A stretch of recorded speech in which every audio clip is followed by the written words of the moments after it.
La clase anterior dejamos instalada una pregunta provocativa. ¿Es el siglo XX el más violento de la historia? En ese contexto leímos un libro que marcaba la inauguración del siglo XX con la Primera Guerra Mundial. Ni más ni menos coloca esto en un contexto amplísimo, es decir, a lo largo de la historia. Estamos hablando desde los inicios de lo que podríamos llamar historia, las primeras ciudades, Mesopotamia, Sumeria, hasta el presente, si este siglo es el más violento. Aquella idea está dada o está marcada principalmente por quien inaugura este año, o este siglo, mejor dicho, es una guerra. La primera guerra de características globales que abarcó principalmente Europa y sectores cercanos. En estricto sentido, esta fue conocida como la Gran Guerra o la Gran Guerra Europea, siendo aquella que nosotros denominamos Segunda Guerra Mundial como una guerra global que abarcó Medio Oriente, Asia, África y Europa principalmente, con la incorporación de potencias extraeuropeas como Estados Unidos. Para el historiador inglés Eric Hobsbawm, el siglo XX inclusive se ve inaugurado por el año de la conflagración, 1914. Es decir, no toma 1900 como nosotros podríamos creer o el sentido común pareciera indicarnos, sino que un evento como una guerra inaugura este año a partir de una serie de fenómenos políticos, sociales, que va a generar producto de este mismo conflicto. Por lo tanto, este mismo siglo, que no nace en 1900, sino que en 1914, llegaría a su fin, no en 1999, como la simple matemática nos indicaría, sino que en 1989, con el icónico hecho de la caída del muro de Berlín, que repercutiría en el fin de la Unión de Repúblicas Socialistas Soviéticas, que constituiría la actual Rusia. Por tanto, en términos estrictamente historiográficos, en términos estrictamente históricos del estudio de este siglo de manera analítica, nacería en 1914, con la Primera Guerra Mundial, que significaría, por ejemplo, un impacto total en Rusia, que determinaría la Revolución Rusa, que a la larga constituiría la Unión Soviética, y este mismo siglo terminaría en 1989 con la caída de esta potencia y su desaparición. Ahora, desaparición es una forma relativa de señalarlo porque nunca una unidad político-territorial como un Estado desaparece, simplemente es llenado por otra entidad política de similar o distintas características. Por ello, al siglo XX se le ha denominado el siglo corto, en oposición al siglo XIX, que terminaría en ese 1914 y que habría comenzado antes del siglo XIX, aunque parezca paradójico. Habría comenzado a fines del siglo XVIII con otro evento de repercusiones internacionales globales hasta el presente, la Revolución Francesa en 1789. Tendríamos así que el siglo XIX habría nacido en 1789 y habría concluido en 1914. Por ello los historiadores le denominan al siglo XIX el siglo largo. ¿Qué indica esto? Que estos dos eventos de enormes repercusiones son un punto de inflexión entre una época y otra. La Revolución Francesa, por lo pronto, terminó con las monarquías absolutas y comenzó el largo periplo de monarquías que fueron perdiendo su poder y repúblicas que fueron tímidamente apareciendo. La Primera Guerra Mundial terminó con los imperios europeos que dominaban globalmente el escenario geopolítico, creando nuevas realidades políticas. Es decir, los fenómenos históricos no están marcados simplemente por la fecha, como podrían ser los cumpleaños y la vida de una persona, sino que están marcados por eventos de enorme repercusión. De hecho, en aquella temática que a nosotros nos concierne directamente, como es el caso de la guerra, la Revolución Francesa comienza a inaugurar un nuevo tipo de guerra, un nuevo concepto, el concepto de guerra total, que tendrá su puesta en escena más dramática en la Primera Guerra Mundial. La guerra total que marca de una manera indiferenciada el paso entre la fuerza beligerante, es decir, el soldado, y aquel individuo civil que participa inactivamente de esa guerra.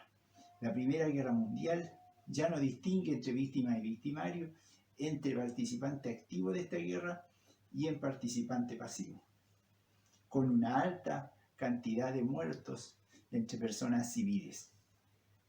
La movilización de gigantescas cantidades de personas que ya se vio en la Revolución Francesa alcanzará su mayor masividad en esta guerra, lo que repercutirá, una vez que se desmovilicen los ejércitos, en que muchos de estos civiles que vuelven a sus estados no saben otra cosa que hacer que participar en una guerra.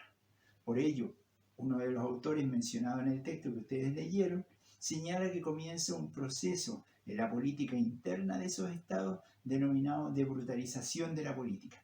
Es decir, la política que está marcada por el diálogo, por la participación de distintos sectores políticos que promueven doctrinas, ideas o posicionamientos diferentes, ahora adquirirá o estará presente una nueva radicalización presente por estas fuerzas desmovilizadas que participaron de la guerra, que no conocen otra actividad distinta a la guerra y que ahora incidirá en la política cotidiana, dando origen a una serie de grupos radicales que serán la base constitutiva de lo que después se denominará el fascismo.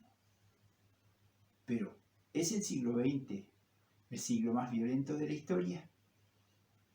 Aquello, ¿no es cierto?, sería respondido a partir de dónde nosotros colocamos el énfasis. Si lo colocamos en el número de víctimas, por supuesto. De hecho, las ciudades, la población es mayor en el siglo XX, por lo tanto, la cantidad de víctimas será creciente y mucho mayor que los siglos anteriores. La tecnología ha sido puesta al servicio total del esfuerzo bélico. Por lo tanto, la tecnología más sofisticada, puesta al servicio de la guerra, y un mayor número de población repercutirá en un mayor número de víctimas en cuanto a heridos, en cuanto a muertos.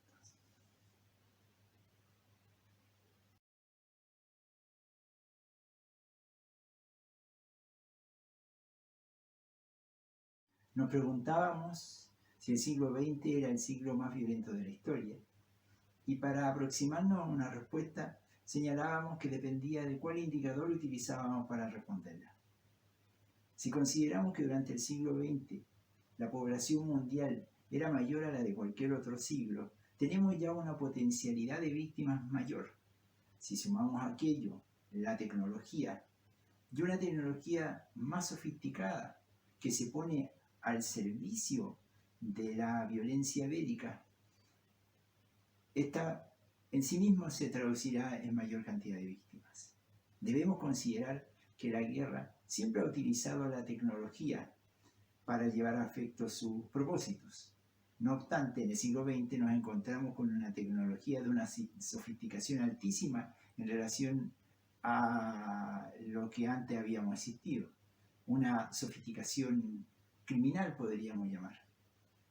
Por lo tanto, la posibilidad de encontrarnos con mayor número de víctimas aumenta. Si le sumamos aquello que la tradicional frontera entre los beligerantes o las fuerzas beligerantes legítimas y los civiles que participan de una manera pasiva en esta guerra, prácticamente se ha borrado bajo el concepto de guerra total, tenemos un tercer elemento que al menos en la cantidad aumenta el número de víctimas. Por lo tanto, viene a ser el siglo más violento de la historia. Si tomamos estas tres variables, tendríamos que señalar que sí.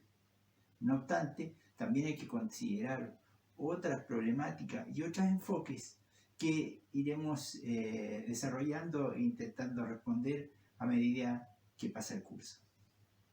Pero ¿quién es el que desarrolla esta guerra? ¿Quién es el actor principal de esta guerra? Ese actor no es una persona, no es un individuo. De hecho, ningún individuo puede declararle la guerra a un Estado, por ejemplo. Ni ningún Estado puede declararle legítimamente la guerra a un individuo. Por lo tanto, el único actor legítimo de una guerra hoy por hoy es el Estado. Y el Estado es el único actor legítimo de aquello que denominamos sistema internacional.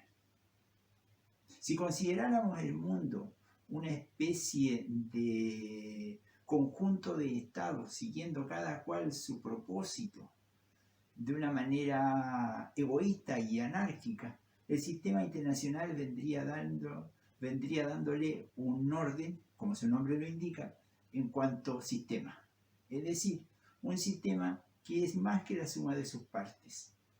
De hecho, se ha intentado normar la guerra por este sistema y se han creado una serie de preceptos y consideraciones jurídicas, ¿no es cierto?, para quitarle estas connotaciones horribles que tiene la guerra y que le es consubstanciales. Normas también a las cuales nos referiremos en otros cursos. Pero ¿qué es ese Estado? ¿Qué llamamos Estado? ¿Qué es ese ente denominado Estado que participa de una manera tan privilegiada en la guerra? Por lo pronto deberíamos señalar algunas características. El Estado es una unidad política territorial.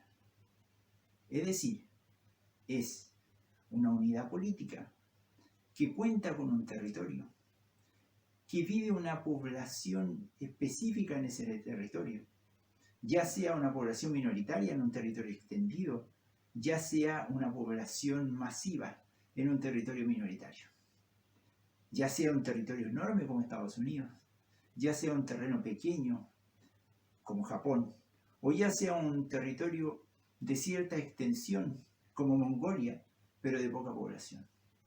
Estos tres ejemplos están unidos por el mismo elemento. Cuentan con un territorio y cuentan con población. Y cada uno de estos tiene un gobierno o un poder centralizado. Y ese poder centralizado está dirigido por lo que nosotros llamaremos un liderazgo político-militar. Es decir, en ocasión de la guerra, en ocasión del momento bélico, se une tanto el liderazgo político. Este liderazgo político se puede expresar en un presidente de la República, en un primer ministro, en un monarca. Se une a aquella unidad especializada que tienen estos estados para el momento bélico, que vendría siendo el liderazgo militar o las Fuerzas Armadas. Nosotros, para una mayor claridad, le llamaremos liderazgo político-militar.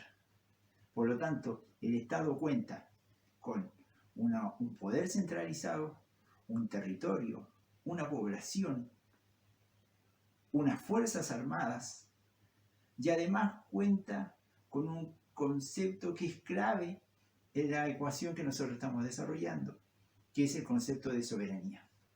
Es decir, una entidad política centralizada para que sea Estado debe contar con soberanía.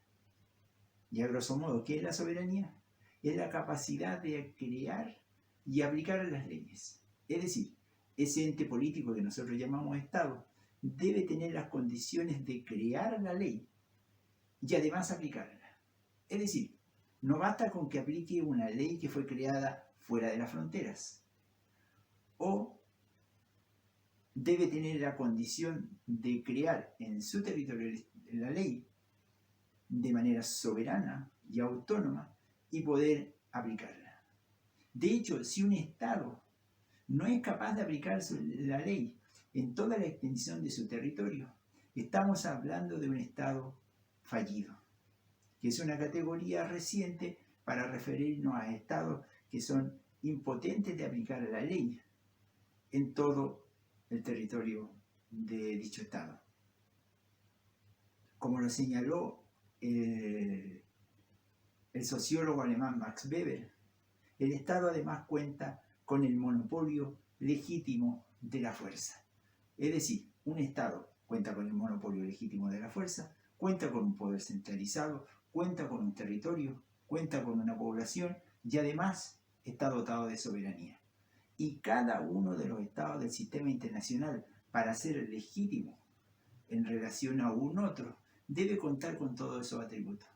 Por lo tanto, los casi 200 estados que existen en el mundo, la inmensa mayoría tiene dichas características para ser reconocido como legítimo. Más allá de la extensión territorial, más allá del número de población, más allá del índice de poder, el índice económico o la capacidad de integración que tenga o no con el mercado internacional o en relación a otros estados, será legítimo en cuanto cuente con estas características.